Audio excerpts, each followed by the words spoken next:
No ano da morte do rei Uzias, o rei Uzias fazia parte deste esquema. Era um rei amadíssimo, mas corrupto também. Oferecia ao povo pão e circo. Amavam este rei corrupto. No ano desta morte, na verdade, parece que a nação chega ao seu limite máximo de depravação. Aí Isaías vai ao templo. Ele está fazendo, na verdade, o mesmo que nós estamos fazendo na noite deste dia. Viemos ao templo. Então, diante de nós se abrem as cortinas. No ano da morte do rei Uzias, ele tem uma visão. Ele vê a Deus, mas evidentemente ele vê em visão. Ele não vê com seus olhos humanos, porque ninguém jamais viu a Deus e continuou vivo. Ele vê em visão. No ano da morte do rei Uzias, ele tem uma expectativa completamente contrária de tudo aquilo que se poderia imaginar. No ano da morte do rei Uzias, eu vi o Senhor assentado sobre um alto e sublime trono. Deus continua governando. Incólume e impoluto, sentado sobre um alto e sublime trono, e não há absolutamente nada que foge ao seu controle. Os reis da terra são como filetes de água nas suas mãos. Ele governa o destino de todas as nações. E faz com que nós percebamos que não é a eleição do próximo presidente que haverá de trazer uma resposta para a nossa pátria. É Deus, somente Deus.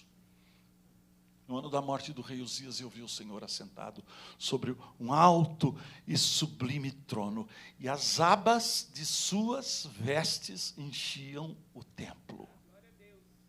Irmãos queridos, quando eu leio esta declaração, eu começo a perceber que não há lugar para nós aqui. Somente as abas, a orla da veste do Senhor, evidentemente, tudo isto é uma visão espiritual. As abas, as orlas da veste do Senhor enchem o templo. Não há lugar para mim. Irmãos queridos, nós entramos dentro do templo pachorrentamente, arrastando os nossos pés, chegamos atrasados, não damos a menor importância para a reverência do culto, estamos diante da presença de Deus e parece que isso não nos importa. Alguns anos atrás, na igreja onde eu era pastor, tivemos que passar sinteco no chão da igreja.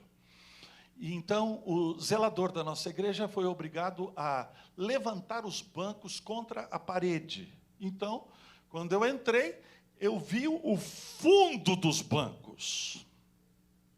Eu nunca podia imaginar que o fundo dos bancos da nossa igreja fossem tão coloridos. Entramos assim, numa boa. Perdemos a reverência do culto. Meus irmãos, se porventura Deus nos permitiu adentrar a este lugar para cultuá-lo, foi por mera graça, mera misericórdia. Ele abriu para nós um novo e vivo caminho. Somos conduzidos pela mão do príncipe à presença do rei, nas cortes celestiais. No ano da morte do rei Uzias, eu vi o Senhor assentado sobre um alto e sublime trono, e as abas de suas vestes enchiam o templo. E veja só o ambiente. O ambiente é um ambiente de profunda reverência. Serafins estavam por cima dele. Cada um tinha 6 asas, com 2 cobria o rosto, com 2 cobria os pés, e com 2 voavam. 6 asas. 4 asas para adoração. 2 asas para a ação. 2 asas eles cobrem o rosto, porque eles não podem ver a Deus. Ainda que vivam no átrio do Senhor, não podem ver a Deus. Com 2 eles cobrem os pés, porque o lugar onde eles estão é terra santa. E com 2 eles pairam. Eles não voam propriamente, eles pairam. Eles são beija-flores espirituais. Eles são helicópteros espirituais. Eles na presença de Deus, e Deus diz assim, vá! E eles vão. Volta! E eles voltam. Obediência irrestrita na presença de Deus. E eles dizem, irmãos, eles clamam. Na verdade, eles não dizem, eles clamam. Eles pronunciam, portanto, em alta voz, em voz altissonante. Eles clamam uns para os outros. Um diz, santo. O outro diz, santo. E o terceiro diz, santo. Eles dizem uns para os outros. Eu fico perguntando, por que será que eles não mudam de assunto? Eles deveriam dizer sobre os atributos variados de Deus, não é verdade? Santo, puro,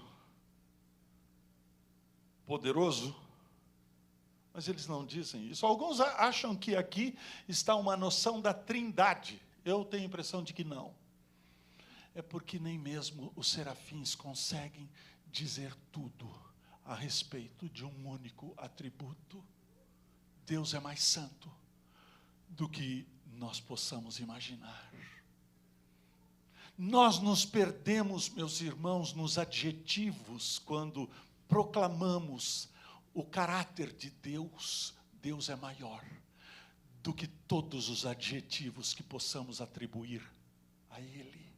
Santo, santo, santo é o Senhor dos exércitos. Toda a terra está cheia da sua glória. E a manifestação da glória de Deus, meus irmãos, algumas vezes é pura e simplesmente estupenda, porque logo a seguir ele diz assim, as bases do limiar se moveram à voz do que clamava e a casa se encheu de fumaça. Em outras palavras, o chão treme. Terremotos, tsunamis, maremotos, que pura e simplesmente revelam um aspecto do caráter de Deus. Quem pode controlar a Deus? Deus não é o pé de coelho que eu ponho dentro do meu bolso e determino com as minhas orações o que Ele haverá de fazer. Algumas vezes eu leio certos livros só para ficar com raiva. Eu li algum tempo atrás um livro chamado Bom Dia Espírito Santo. É Benny Hinn que afirma o seguinte, que todas as manhãs, Jesus Cristo e o Espírito Santo de Deus o visitam no banheiro, enquanto ele está fazendo a barba. John MacArthur teve um encontro com Benny Hinn e perguntou, Benny Hinn, enquanto o Espírito Santo de Deus o visita no banheiro, você continua fazendo a barba? Porque todas as vezes, meus irmãos, que Deus visitou os seus servos, eles caíram como mortos. Mesmo na revelação de Jesus Cristo, quando Jesus visita João na ilha de Pátimos, Jesus Cristo põe a mão em João e diz assim, não temas. Meus irmãos, estamos diante de realidades que são incontroláveis, nós não podemos controlar, nem mesmo as nossas orações controlam a Deus. As nossas orações não produzem diante de Deus uma agenda para que Ele venha nos obedecer. As nossas orações não mudam a Deus. As nossas orações nos mudam diante de Deus. Não há como controlar a Deus. Você não pode inventar um guarda-chuva de alumínio para enfrentar as lavas de um vulcão. Deus é mais poderoso do que possamos sequer imaginar. E meus irmãos, quando Isaías tem esta noção do poder de Deus, imediatamente ele diz: ai de mim, eu estou voltando aos elementos, eu estou voltando ao pó, eu estou perdido. E ele afirma categoricamente que a sua perdição é por causa daquilo que aconteceu com ele desde o pecado de Adão. Ele diz: porque sou homem de lábios impuros, habito no meio de um povo de impuros lábios, e os meus olhos viram o Rei, o Senhor dos Exércitos. Se ele viu a Deus, Deus o viu. E se ele viu a Deus, ele viu santidade em Deus. E se Deus o viu, Deus viu o pecado nele. Ele é um homem de lábios impuros, e a boca fala do que o coração está cheio. E meus irmãos, a partir daí vem o miolo deste capítulo. Então um dos serafins voou para mim, trazendo na mão uma brasa viva que tirara do altar, com uma tenaz, com a brasa tocou a minha boca, e disse: eis que ela tocou os teus lábios, e a tua iniquidade foi tirada, e perdoado o teu pecado. Meus irmãos, nós costumeiramente falamos certas coisas que efetivamente não concordam com o que nós cremos. Nós usamos a entender que isso daqui é um altar. A igreja não tem mais altar, queridos. A igreja não tem mais altar. Os móveis da igreja são outros. A igreja tem mesa, a igreja tem púlpito, e a igreja tem pia batismal. O altar foi substituído por uma mesa. O Senhor Jesus Cristo, na verdade, suplantou o altar. Mas é deste lugar aonde Jesus suplantou, é que procede, na verdade, o perdão dos nossos pecados. O perdão dos nossos pecados, meus irmãos, não acontece pura e simplesmente porque Deus decidiu fazer sem qualquer consideração. Não. Deus é consistente. Ele fez punir os nossos pecados. E num certo sentido, meus irmãos, cuidem do que eu vou falar agora, porque parece uma heresia, mas não é. Deus, na verdade, não pode perdoar pecados. Ele faz punir os nossos pecados. Só que Ele não faz punir os nossos pecados em nós mesmos. Ele faz punir os nossos pecados em um outro alguém. E quando os nossos pecados foram punidos em Jesus, irmãos queridos, uma coisa impressionante aconteceu. Deus se pactuou no pacto da Trindade, de tal forma que o sacrifício cabal de Jesus Cristo tornou então Deus inclinado, como que obrigado a perdoar pecados, a ponto das Escrituras nos dizerem: se Deus é por nós, quem será contra nós? Aquele que não poupou o seu próprio filho, antes o entregou por nós, porventura não nos dará com ele todas as coisas? Quem acusará os escolhidos de Deus? Estamos, meus irmãos, diante de um tribunal. E diante desse tribunal, o advogado de defesa pergunta ao juiz: qual acusação ao meu cliente? E o juiz tem que dizer: não há libelo acusatório. E se porventura não há sequer libelo acusatório, não pode se abrir este tribunal. Para aqueles que estão em Cristo, não há mais condenação. Sabe por quê, irmãos queridos? Porque Deus não pode condenar duas vezes aqueles por quem Cristo morreu. Já fomos condenados. Por esta razão, meus irmãos, nada, absolutamente nada, pode nos separar do amor de Deus. E quando confessamos os nossos pecados, não é propriamente para abrir uma nova página, é pura e simplesmente para dizer: Deus, tu tens razão, se quiseres me condenar. Há base justa para isto. Quando Paulo escreve a sua carta aos Romanos e afirma: quem apresentará diante de Deus acusação, pode ter certeza, o diabo tem motivos para nos acusar. A nossa consciência sabe que efetivamente somos culpados. Mas quando confessamos os nossos pecados, meus irmãos, nós estamos pura e simplesmente dizendo: Senhor, tu tens razão, somos de fato pecadores. E a única esperança que nós temos é aquela esperança que foi depositada no Senhor Jesus Cristo. Não há salvação em outro nome, irmãos queridos. Não há salvação em outro nome. Na verdade, só existem duas religiões no mundo. Todas as outras religiões, incluindo o cristianismo falso e o cristianismo verdadeiro. Todas as outras religiões perguntam: o que eu posso fazer? O cristianismo verdadeiro diz: eu não posso fazer absolutamente nada. Ó Deus, se tu não fizeres, eu estou perdido. Foi Deus então que tomou a iniciativa. E Ele toca na nossa boca com a brasa viva que tirara daquele altar que foi, na verdade, destruído. De uma vez por todas, nós não temos mais altar.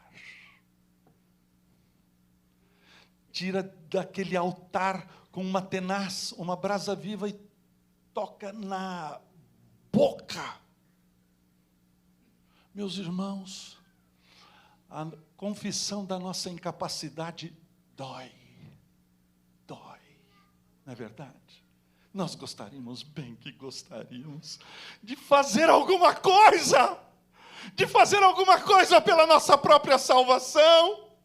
Parece que não é justo para conosco que nós sejamos tão incapazes, que sejamos descritos assim, como mortos, incompetentes em nossos delitos e pecados, cegos para as coisas espirituais. Se não for Deus, se não for Deus, machuca, não machuca? Fala a verdade. A gente parece que tem um orgulho próprio, que quer suplantar a graça de Deus. Mas, meus irmãos, aquilo que é impossível para nós, é possível para Deus. Deus levou as últimas consequências, a salvação que Ele fez comprar no sangue de seu Filho Jesus Cristo. E aqueles por quem Cristo morreu, estes, e somente estes, serão efetivamente salvos. Eu ouço essa mensagem e eu digo: Senhor, esta mensagem faz sentido para mim. E se porventura você está aqui na noite deste dia e esta mensagem de que eu sou totalmente incapaz faz sentido para você, é bem provável que você seja um daqueles, um eleito. O texto, meus irmãos, é simplesmente riquíssimo. Depois disto, ouvi a voz do Senhor. Até então, Isaías não ouve a voz do Senhor. Ele tem experiências, na verdade, experiências de caráter espiritual. Para uma dimensão, na verdade, espiritual, ele tem as cortinas abertas para encarar realidades espirituais. Mas agora ele ouve a voz de Deus. E a voz de Deus diz assim: a quem enviarei? E quem há de ir por nós? Disse eu: eis-me aqui, envia-me a mim. Sabe que eu tenho ouvido muitos sermões a respeito desse texto. E vários destes sermões, talvez a maioria deles, o pregador diz que Isaías se posta em continência. Quase que bate a continência. Ele diz assim: eis-me aqui, envia-me a mim. Duvido. Isaías está aterrado. Ele está apavorado. Ele treme. Ele provavelmente, depois de ouvir a voz do Senhor que pergunta: a quem enviarei? E quem há de ir por nós? Ele olha para o templo, e o templo está vazio. Só resta ele. Ele treme, e ele responde assim: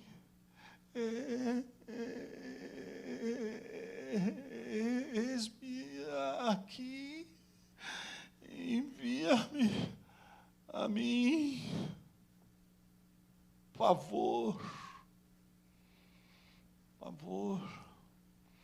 Meus irmãos, a vocação eficaz dobra-nos diante da realidade de Deus. Isaías então recebe o ministério mais terrível que é descrito em toda a Bíblia. Duvido que os pastores aqui queriam receber este ministério. Olha só, ele diz assim: então disse ele, vai e diz a este povo: ouvi e não entendais, vede, mas não percebais. Torna insensível o coração deste povo, endurece-lhe os ouvidos e fecha-lhe os olhos, para que não venha ele a ver com os olhos, a ouvir com os ouvidos, a entender com o coração, e se converta e seja salvo. Isaías fica pura e simplesmente aterrado. Ele pergunta: até quando, Senhor? E ele respondeu: até que sejam desoladas as cidades e fiquem sem habitantes, as casas fiquem sem moradores, e a terra seja de todo assolada, e o Senhor afaste dela os homens, e no meio da terra seja grande o desamparo, mas se ficar ainda a 10ª parte dela, tornará a ser destruída. Quer receber um ministério deste? Este ministério pura e simplesmente está dizendo que a obra da salvação não é engendrada pela igreja. A obra da salvação, meus irmãos, não é propriamente uma estratégia da igreja. Não. 1000 vezes não. É como terebinto e como carvalho, quando arrancados fica o toco, e do toco a santa semente. É coisa de Deus, não é coisa da igreja. Se porventura você não anunciar, as pedras clamarão. E quando você anuncia, meu irmão, minha irmã querida, na verdade você está anunciando como uma ação indelével do Espírito Santo de Deus na sua vida, e você não pode deixar de anunciar as coisas que você tem recebido, mas você não pode produzir salvação. Salvação é coisa de Deus. A fé vem pelo ouvir, é verdade? E ouvir a palavra de Deus, e a fé é um dom de Deus. Nem mesmo a fé que porventura você exercita é sua, é dom de Deus. Mas Deus decidiu levar as últimas consequências, e Ele salvará todos, absolutamente todos, aqueles por quem Cristo morreu. Eu tive a oportunidade de conversar, alguns anos atrás, com o neto de Thomas Hudson. Eu estava em Singapura, e ali então, o neto deste grande missionário europeu, que foi o primeiro missionário das missões modernas, e que dedicou a sua vida ao solo amarelo, na China, foi viver na China, se vestia como chinês, comia como chinês, deixou a barbicha dele crescer, virou um chinês, com um chapeuzinho de chinês, era igualzinho um chinês. Hudson foi, na verdade, um homem especial. Centenas e centenas de pessoas, de chineses, se converteram. E ele chamou amigos deles, missionários europeus, vindos da Inglaterra, da Escócia, do país de Gales, e assim por diante, para irem para a China, para fazerem o trabalho missionário lá. Centenas e centenas de pessoas se convertendo. Levantou-se naqueles dias Chiang Kai-shek. Chiang Kai-shek era presbiteriano, primeiro-ministro da China. E as portas se abriram para o Evangelho. E milhares de pessoas foram levadas aos pés do Senhor Jesus Cristo. Até que subiu ao governo daquela grande nação continental, Mao Tse-tung, um comunista desgraçado. Mao Tse-tung era um homem de dentes podres. Mao Tse-tung contaminou diversas meninas com doenças venéreas. Assim que ele assumiu o poder, com a Revolução Comunista, ele determinou então expulsar todos os missionários do solo chinês. Aqueles que resistiram foram mortos. Ele mandou matar todos os pastores e líderes das igrejas evangélicas. Mao Tse-tung matou nada mais, nada menos do que 70 milhões de pessoas.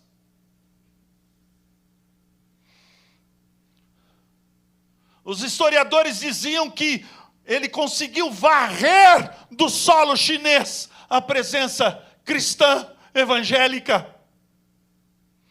Ninguém sabia das notícias. A cortina de bambu estava fechada. Até que o irmão André, com coragem de um verdadeiro leão, levava Bíblias. E as Bíblias eram compartilhadas página a página. Eles cortavam as páginas da Bíblia para distribuir uns para os outros. Então, veio a notícia. A maior igreja evangélica do mundo está na China.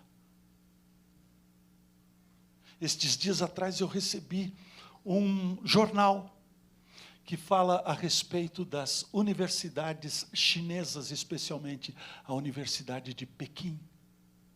Sabe o que os jovens universitários estão estudando na Universidade de Pequim? Calvino. Meus irmãos, ninguém pode deter o avanço da Igreja de Jesus Cristo. E você que está aqui na noite deste dia é prova cabal, porque Deus, na verdade, suplantou a sua vontade e colocou no seu coração a vontade dele, de tal forma que você viesse a conhecer o Evangelho de Jesus e se curvasse na presença de Jesus. No ano da morte do rei Uzias, eu vi o Senhor assentado sobre um alto e sublime